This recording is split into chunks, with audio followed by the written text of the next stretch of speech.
Hello, welcome to the InNOLEvation Mindset, powered by the Moran College of Entrepreneurship. My name is Totu Seitieva, and I'm today's Faculty Spotlight student host in Dr. McNee's podcasting class. And today in the studio, we have Tara Hackett, a faculty member in the Moran College, ready to talk about her career experiences and teaching entrepreneurship. Welcome, Mrs. Hackett. How are you doing today, Mrs. Hackett? I'm doing wonderful. Thank you for having me, Totu. I'm very excited to get into it. Just tell us a little bit about yourself. What's your background? What's your role at the college? I am teaching faculty. I have been here at the Moran College of Entrepreneurship for 5 years. I think I'm on my 5th year. So fall of 24, I'll be going into my 6th year, which has moved very quickly. That's exciting. Been in retail the years I can't count anymore, but a long time. So my career started in corporate. It started in store management. Sorry, I couldn't get that out. Started in store management as in children's wear. So I've had to talk about this before, but I really didn't pay attention about the career path and what the product category that my career lies in, but it's mostly in children's wear. But I've worked at numerous corporate companies, and also as I received my master's in quality assurance, then that is what led me into teaching shortly after that. Wow, that sounds very exciting. That's a long time to be in a career. Yes, it is. I feel like I've done a little bit of both. I've had some career time. I've also been a stay-at-home mom for probably about 8 years as well. Wow. So A lot of variety there. yeah, a lot of variety. Yes. What first started that interest in entrepreneurship and teaching it? And teaching it over time, even in school, and then as I was getting my degree, a lot of my professors would say to me that you teach it, you explain things very well, you're more in depth. As working in corporate, that was a lot of the feedback. They would tell me that I'm rather in depth. I just didn't think about it that way. And as this position became available for me, what brought me to Tallahassee was my husband's job. And then also Dr. McQuarrie I was in school with Dr. McQuarrie a while back. We were getting our master's degree together. And so we've kept in touch quite often, and noticed that she was living here in Tallahassee. We've kept in touch through Facebook and through phone and everything like that. She knew that I was moving to Tallahassee, and literally that's where this time frame came, or where this opportunity came from. She told me that they were looking for someone. This may be an area of interest for me, especially since it's in textiles and the things that I've had experience in the corporate world. I said, why not? I'll try my hand at it. While I was in grad school, I did do a number of teaching courses, but I didn't think about it at that time while I was in grad school. When the position became available, I was like, I think I can do it. It's stuff I already know, things I do in the industry. So I think I might have a little bit of knowledge to teach somebody. That sounds like the perfect position, I feel like, for you. And I feel like that also shows how important it is to have connections. Like, you had someone that you knew, and she knew exactly what you needed, and she offered it, and it was a great match. And it's been wonderful ever since. Yes. Glad it happened this way, Yes. I have to say. I'm very happy to hear that. That's awesome. Is there any specific early entrepreneurial ventures, or in your case, retail or anything, that you can remember from maybe your younger years, and any challenges or lessons that you might have learned from that or taken away? That pertain to my career path? Yes. Specifically teaching entrepreneurial ventures and retail at that. So at a young age, maybe when I was in undergrad, I don't want to say young because this was nowhere near on my radar as a career when I was younger. When I went to college, my goal was to own a radio station. I wanted to be a manager of a radio station. And that's what I was going to school for. That's what which is why my undergrad degree is in business management and communications. But where retail came into play on everything was because at a young age, I was like, I never did want to work. The places that I wanted to work were always in a fashion place. So we're always in retail. So I took jobs at a young age working in retail. So that's probably the closest to me understanding what I wanted to do. Mm-hmm. And through college, I worked at Limited 2, which is now Justice, and I loved it. And so while I was getting my undergrad, did I pursue a lot of owning a radio station or in communications? No. I really did like management. So I knew that I wanted to be in a managerial role and own and be responsible of a department, or I didn't really think along the lines of business, but I wanted to be responsible for an area or a product of the business or area of the business, which is why a lot of my career that's the path that it took in merchandising and also in planning. You are your own entrepreneur in that particular niche or that category of business because it is your responsibility to make financial decisions, assortment decisions, and also considering your target customer for why this product is going to sell in your area. So I think that answered your question. Yes, maybe? yes, it definitely does. I feel like I related to some of that you said, like how that sparked your interest working at Limited 2.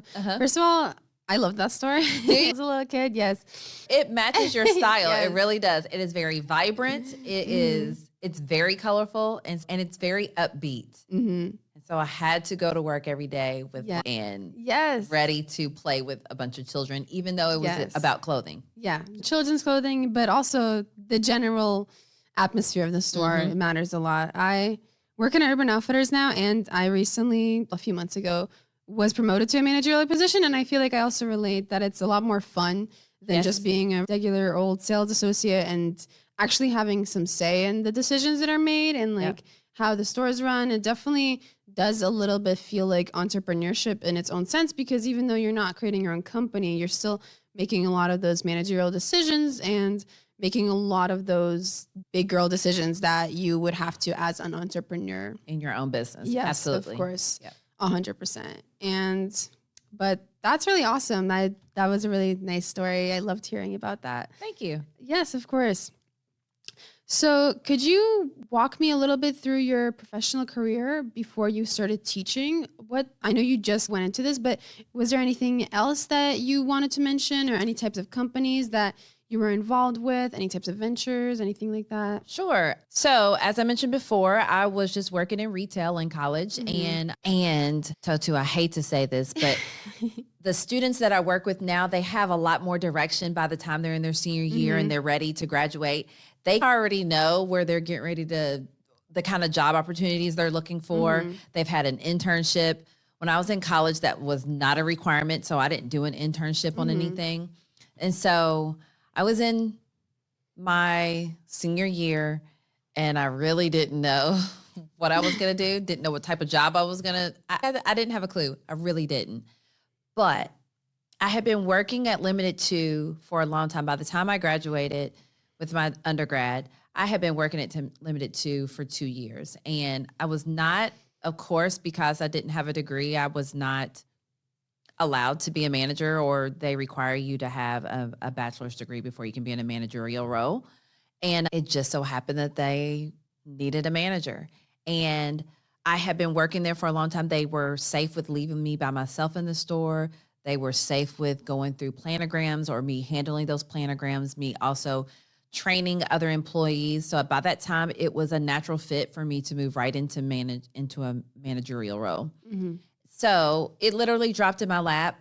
They said, do you want to be a manager? And I said, absolutely. And I will actually have the education behind it to be a manager, because that's what my degree was in. So it literally just happened, which was so nice because I didn't have to tell my mom that I didn't have a plan. They was like, we've got a position for you and we are willing to make you a manager. And that happened. So my career started as a manager, as an assistant manager of a Limited 2. Now, to go back a little bit though, to bring it full circle, I was introduced to Limited 2 by my grandmother and my grandfather. So back in the 80s is when Limited 2 became a test store of limited brands.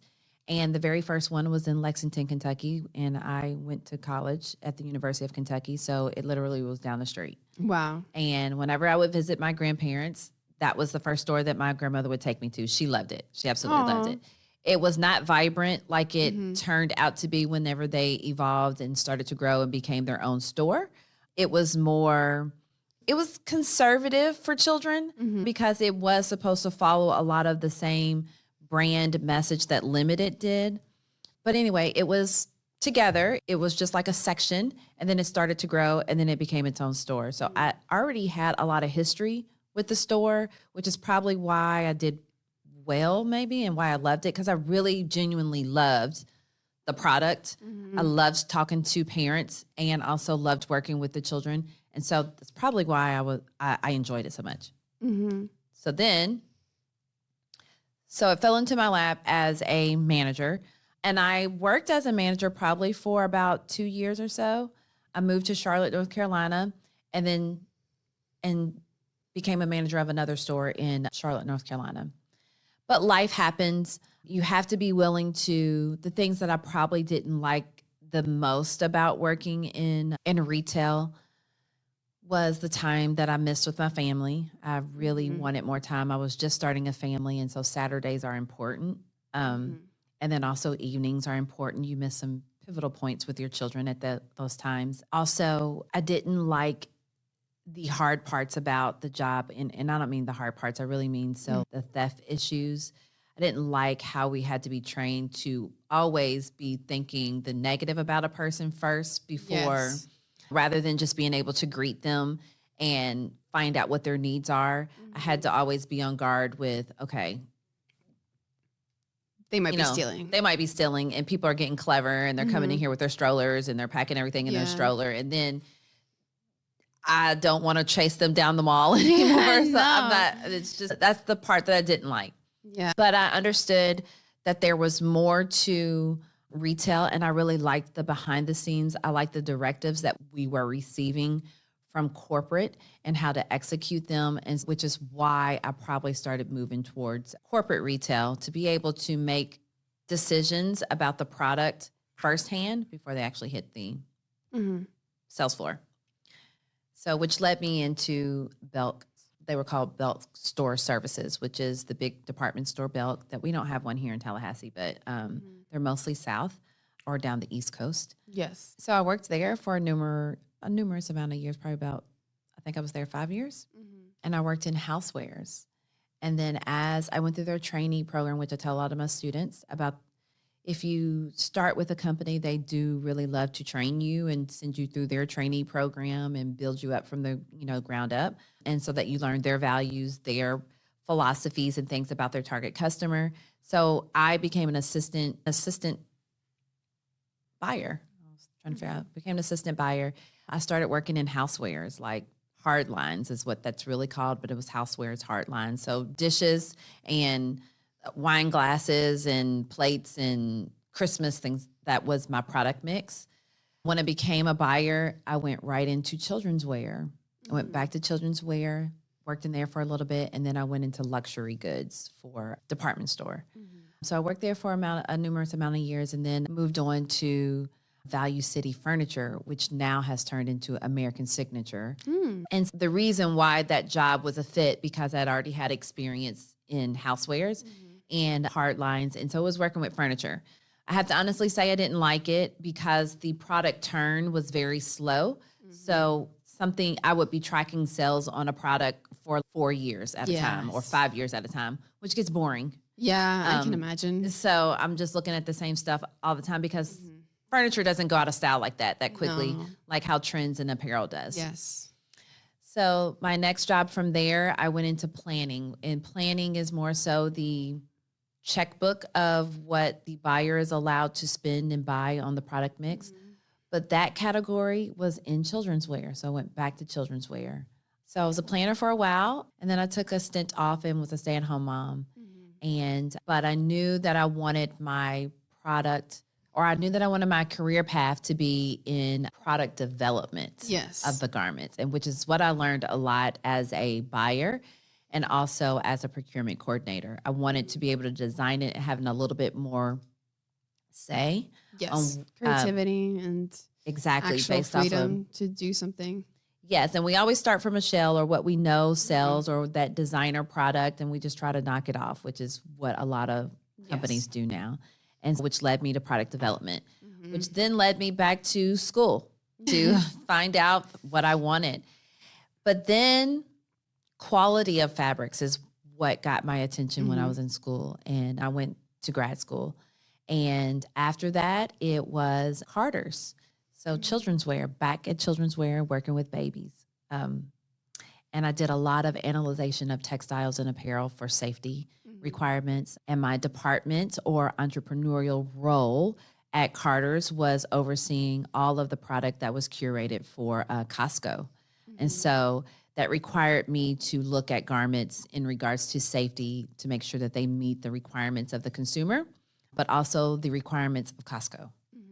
So in a nutshell, that is my path that had to do a lot with children's wear. And sometimes until I really started talking about this with someone, I just didn't pay attention that I really had a lot of experience in children's wear. Yes. I just was a lot. Yes. Didn't think about it. That's probably why I got those jobs, because I had experience in children's wear. Yes. Yeah, That'll do it. And a lot of experience in like furniture and home goods as well, which I didn't know about, but that's really cool. Yeah. That's definitely a little bit different, but I can imagine that apparel would be more fun just because more fun.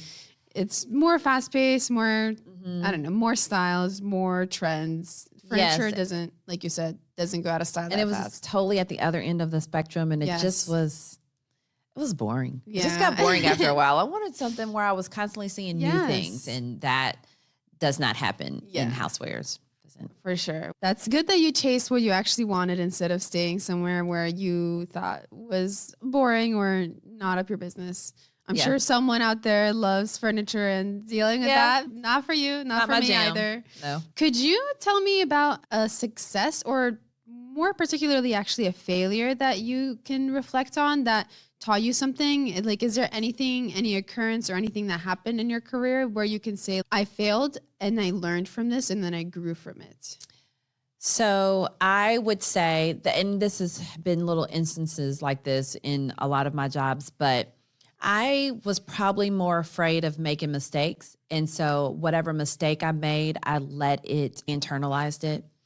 And to get away from that mistake that I made may not have been larger. When I look back on it, it was not even large at all. But in my role, I felt like that one mistake made me want to jump away from the job or to leave it. Not giving myself enough grace to continue to push through and learn through some of those things so that I could grow. And so I may have aborted things very quickly only because I was afraid of the mistake. So that is one thing I would consider to be my failure. But also with that, understanding that you need that failure to be able to turn the corner, to be able to have a success. And which I've talked a lot with students. That's probably one of the things that they fear about starting a business is failing at a business. But then we've had guest speakers so often of entrepreneurs that you have to be okay with failing and then trying again. You never know how it's going to work until you fail. Yes. Or how it's going to be successful until you fail. You got to have a failure before your success. And so I think that is, I now try to say, okay, what were some of the pain points in that failure? What can I learn from it so that I can improve it and work towards it? And then also being honest with myself of whether I really like something or if I don't. Yes. If you don't like it, it may be very difficult to have successes because you're just not open enough, I feel like. For sure. That's also very important. You actually need to like what you're getting into and feel some sort of passion or some sort of desire to do it.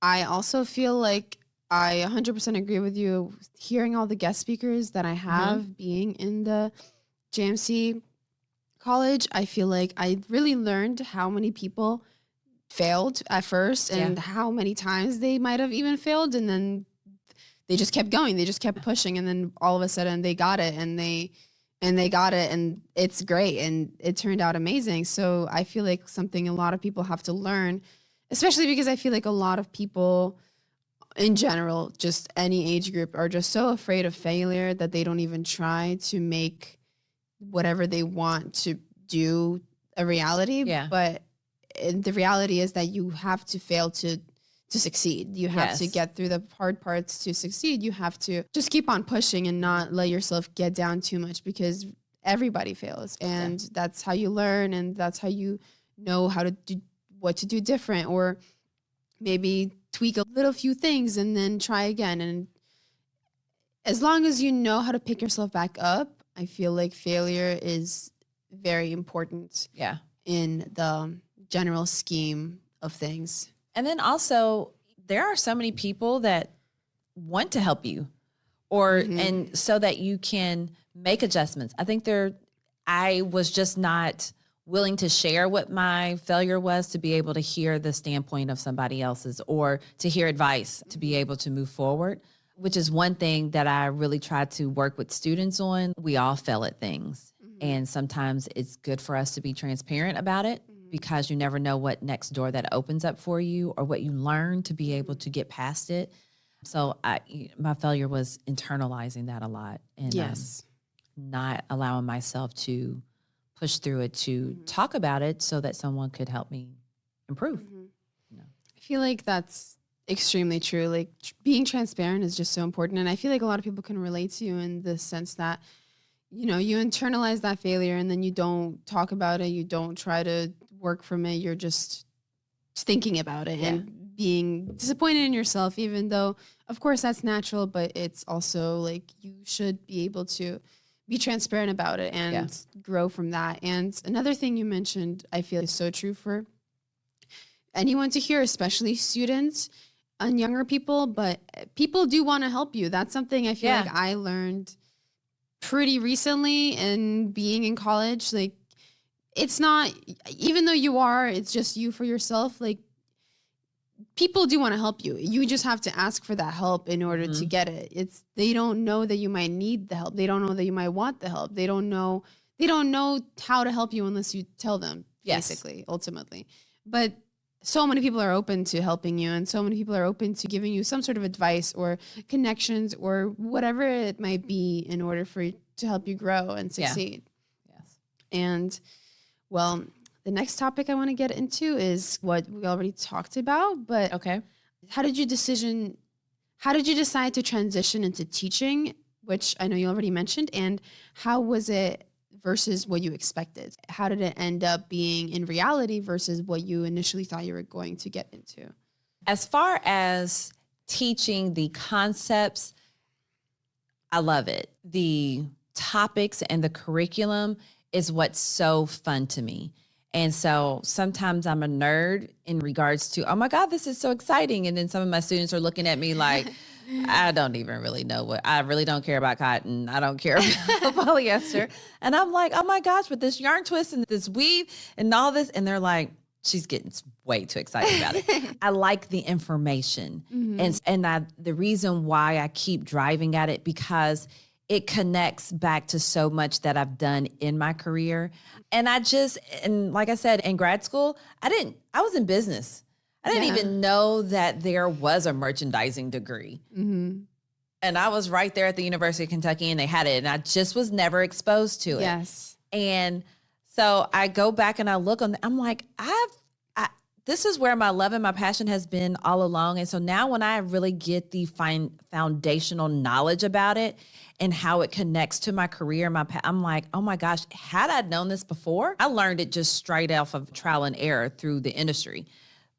But had I already had the foundation of it, I'm just like, man, I would have been like on fire. But so when I'm teaching it, that is the part that I love. And I wasn't expecting to be looking at the material and still find something new every semester about the topic that I've been teaching for years at this point. On the flip side, the things that I didn't expect is more so how to deal with people, different age ranges. So working with the personalities of students is a little bit different than working in corporate with a bunch of executives and things like that. Yes, for sure. Now, sometimes in the corporate industry, people are hardcore, and there's many times that they have made me cry. And so and they're not as lenient, and they are just concerned with the bottom dollar. And so there wasn't a whole lot of compassion on things.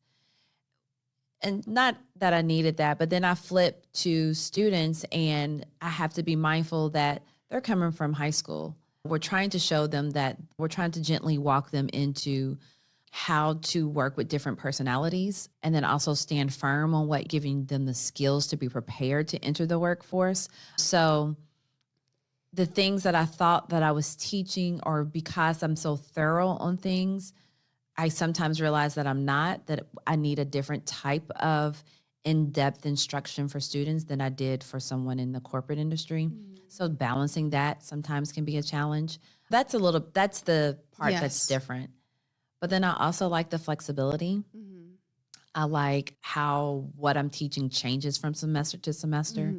And so I don't get bored with my job. Yes. When you're in corporate, you're doing the very same thing over and over. And you may have some trends and some things that happen in the industry or in society at the moment that may influence how you make decisions, financial decisions for your department, but it's the same thing over and over. Yeah. And so sometimes, and it's fun. I enjoy it. I loved being in meetings with executives and meeting different designers and seeing the creativity and working with the challenging things, but my role is the same. Yes. So I just liked the difference sometimes in teaching.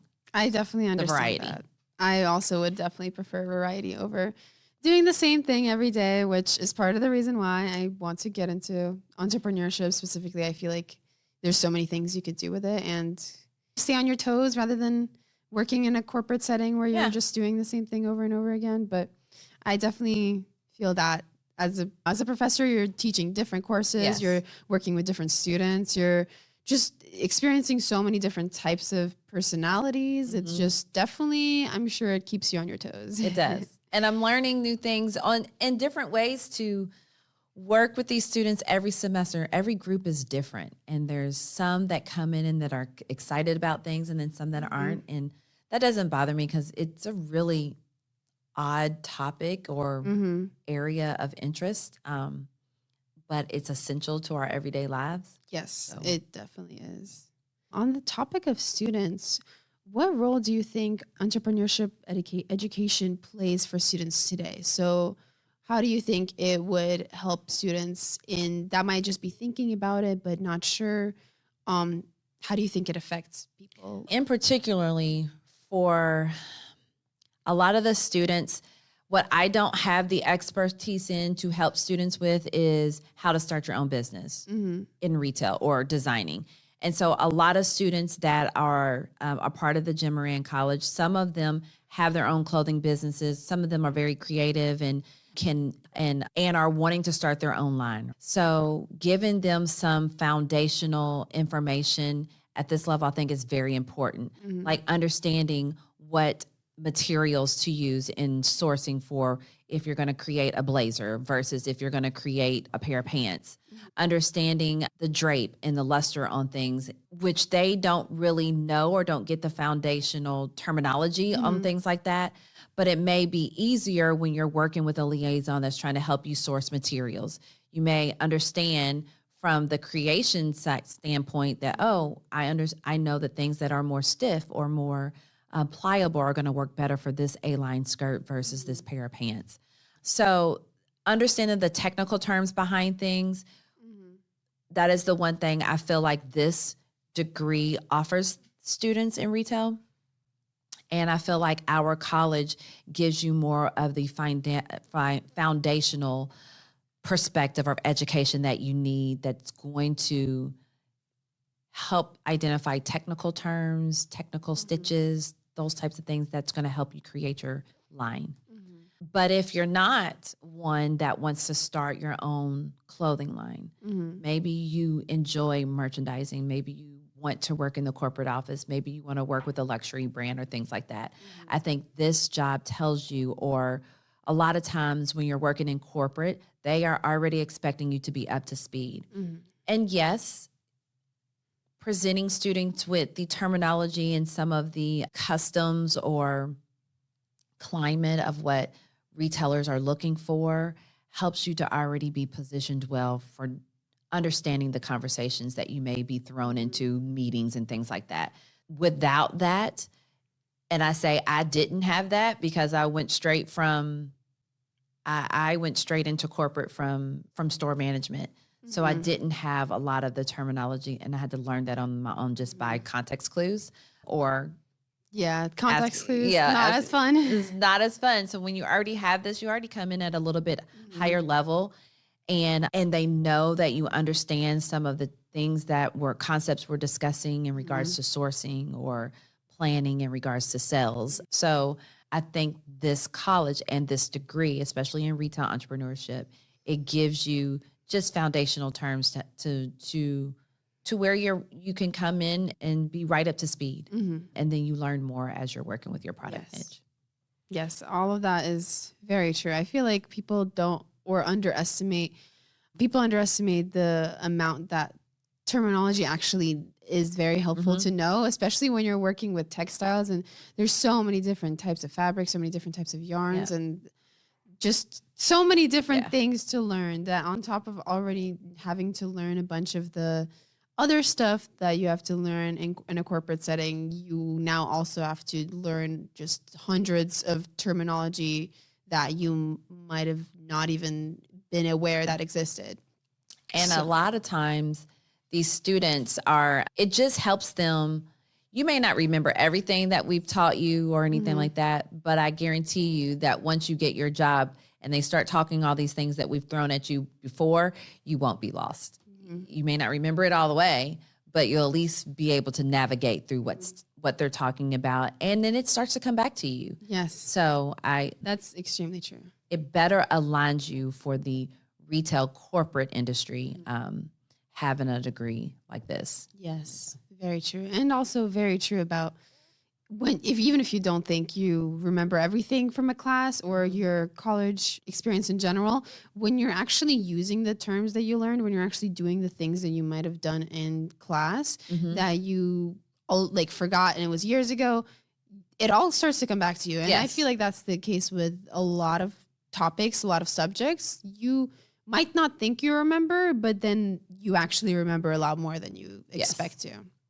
On the topic of that, what do you think? Is there anything that you think is the most important thing that for students to know? Or is there anything that's like just the biggest lesson that you would like to share with whoever might be watching?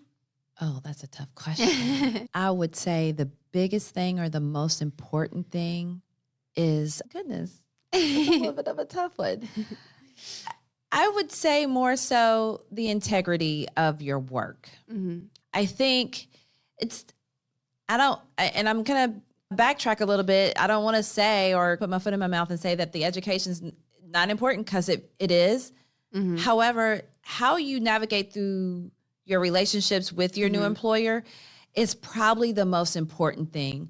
When they feel like you are reliable, when they feel like you have put effort into your work, when they understand that you have checked all the boxes there, that you've given it some time and thought, I think they are more willing to hear you and to listen to you and to make exceptions for you. I think the most important thing is responding to your managers in regards to getting back to people on time. Also being transparent with what you're working on, or being able to talk more through about, okay, this is what I've done on this work. Just being in constant communication. I think that is the largest key with your employer, and just given your effort and all is, I feel, would probably be the most beneficial piece of advice when you start working in corporate. And that one's a tough one. I have many different views about it, and I think trying to put it into words is my most hardest thing to do. But I would say the communication piece, and also being a man of your word and actually putting in the work that is expected of your employer. They don't want to have to follow up and even though some of them do micromanage, but they want you to be able to own your area of business and give it honest and be have integrity about your job. And because they become more confident about what you're able to do and will make exceptions for you, open new doors for you. So I think it really more so is about your relationship with your employer rather than the education is important. I'm not saying it's not, but it's more so your interaction with your manager. Yes, that's or boss or whoever it may be. That is very true.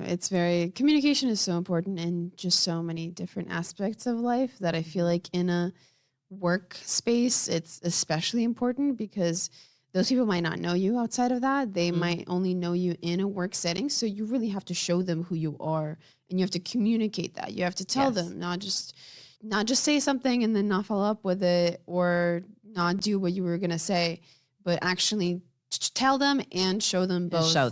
So I feel like that is definitely something that is super important for anyone to hear, really, truly. Yep. How do you approach mentoring young entrepreneurs? Do you have a specific teaching philosophy? I don't. I really don't. I don't think I have an approach for mentoring. I think the reason why I have mentored a few students is maybe because of my career path. And then also, like I said, the thing that it's more important for me is to be thorough in things. And so a lot of my students probably have already started to understand that I want you to be precise about things. I want you to be specific and I want you to read through things to be prepared. You're not going to know every single thing, but it is important to be prepared for your business meeting that you're going into. It is important that if you are going to be the manager of a department, that you understand the moving pieces, that you know all about what you are responsible for. And so when I go through and I talk to students, I'm more so thinking about own what they have entrusted in you, do the research, don't halfway do anything or your job, just give it your all so that they trust what they are receiving from you. And in turn, they also trust you, right? Yes. So when I'm mentoring students and I have to say, did I ever feel or did I ever view myself as a mentor? Absolutely not. And before I took this job, no, I never viewed myself as a mentor. But as students start to ask me questions, start to want to know what it was like or how to navigate through situations, through their internships, I have come to find out that I do have some experience to be able to speak to those challenges. And so I think that is where mentoring has evolved for me. And so I don't say that I have a particular philosophy, but if I hang my hat on anything, it's about communication and thoroughness and being prepared. So that's probably the bit of advice that I give everybody. And so I think students have just felt like that was good advice. Yes, I definitely think it is, especially the being thorough part, because I feel like it's just so important to be thorough. Like in a lot of the cases, people might not, like you might think that they know some basic details that might be basic to you, that you might think, oh, everyone knows this, or they surely already know this part. Yeah. But a lot of times they don't. And a lot of times you do need to be thorough and explain the little details to them and explain the hows and the whats and the whys and all of that, because that might be the little thing to make it click in their head. That might be the little thing to really get the gears going and make them just get more motivated and feel like they're more prepared. Yes. And of course, like you said, just communication, just being transparent, all of that I feel like is super important and just also makes it feel more like a conversation rather than a lecture, which some people do great in a lecture, but I feel like a lot of people prefer the communication style of advice rather than like feeling like, oh, I don't know what's happening. I don't know what's going on. So feeling like you're having a conversation with them and you're explaining the little things that they might not know, or they might know, but they might know the little things, but they might not know every single detail about them. I feel like that's all very important in giving advice and mentoring students or whoever it might be. On that topic, what are the biggest opportunities or trends do you think for young entrepreneurs right now? So is there anything that comes to mind for opportunities or something that young entrepreneurs can hear about or look into if they're just getting started currently or in the near future? The Moran College does a very good job of trying to connect students with the industry. So whether it be recent entrepreneurs or new entrepreneurs, or if it is executives within the industry in retail that can better align what they're learning in college with what they are likely to embark upon in their career. So when I talk about what are the opportunities here, I say if you're going to be in the Moran College of Entrepreneurship and your goal is to own your own business, and everybody's pathway to running their business is different, right? And so I would say the biggest opportunity is that we put so many options for you to build your own network in this college. So use it. Use all the resources that are there, because it's going to make your process so much easier. And the more people know you, the more relationships you make and build, and it just makes your path so much easier. And so that's the one thing I love for sure about this college, because I was not exposed to things like that. And I just think that it makes your journey much easier, and we can take some of the bumps and bruises out of what you're likely to encounter. And so giving you the necessary resources and connections with people is key. It gets you these jobs that you don't see at career fairs, that you never even knew existed in the field that you're interested in. It opens you up to so many other avenues that you didn't think anything about. If you're going to be in any role in any college, use the resources.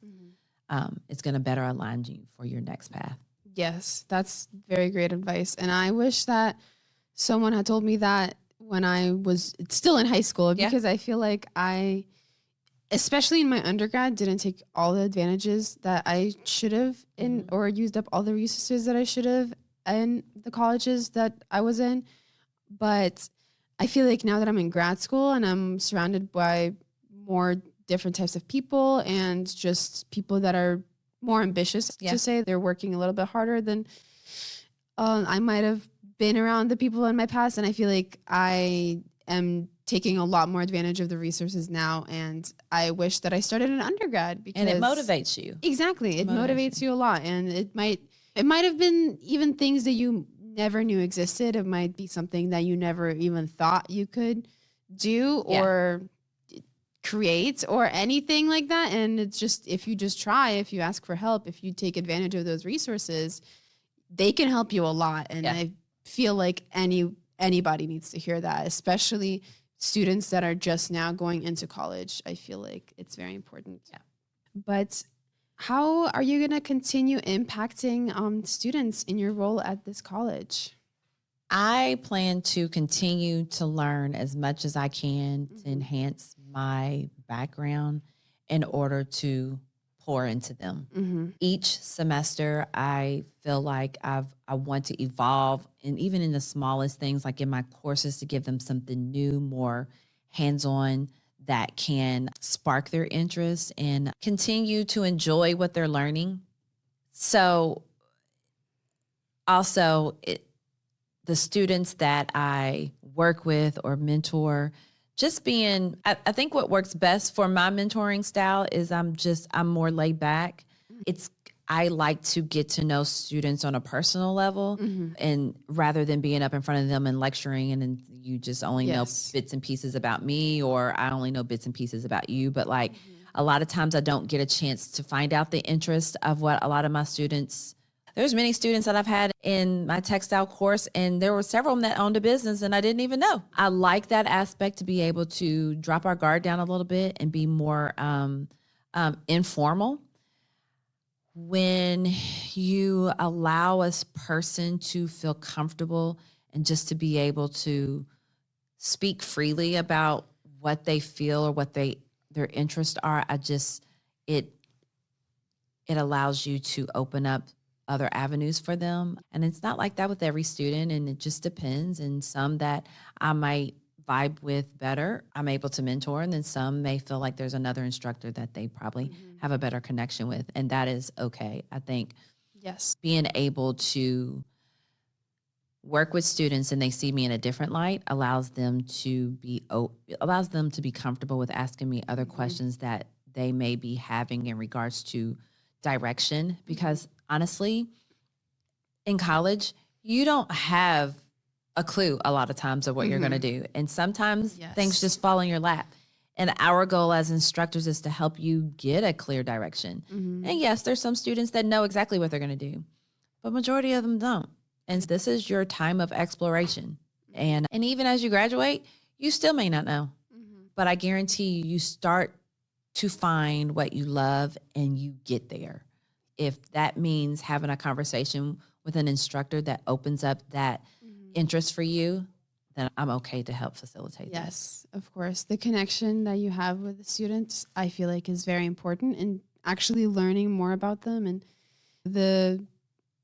learning more about you also can help them feel more comfortable to open up and share some of the things that they might be wanting to ask or something like that. So that is definitely a very important aspect of it, and I applaud you for that. I think that's very great way to go about it.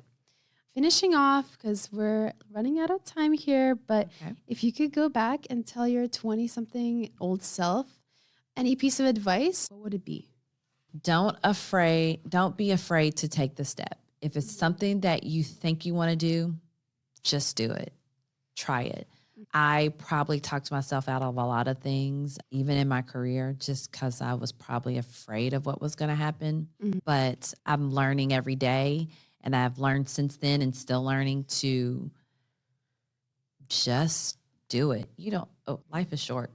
Just try it. Yes. Just try it, and you might fail at it. And I don't care what it is. If posting on social media is your new thing, to try it. If you are going to refurbish some furniture, try it. You never know if you like something or even if you never know about your courage until you just try. But that was very hard for the younger me to understand. Yes. But I feel like that's very hard for a lot of people and to understand. I feel like I can list so many people that including myself, that I just want to just shake and be like, try doing this, try doing that. And sometimes you really need some self-reflection and to really think about it and realize that you just need to try a bunch of different things and figure out what you truly love. But I have to say, I'm glad that I've gone through that a little bit, because now I've had some self-reflection and I'm like, what were you afraid about? Why did you not do that?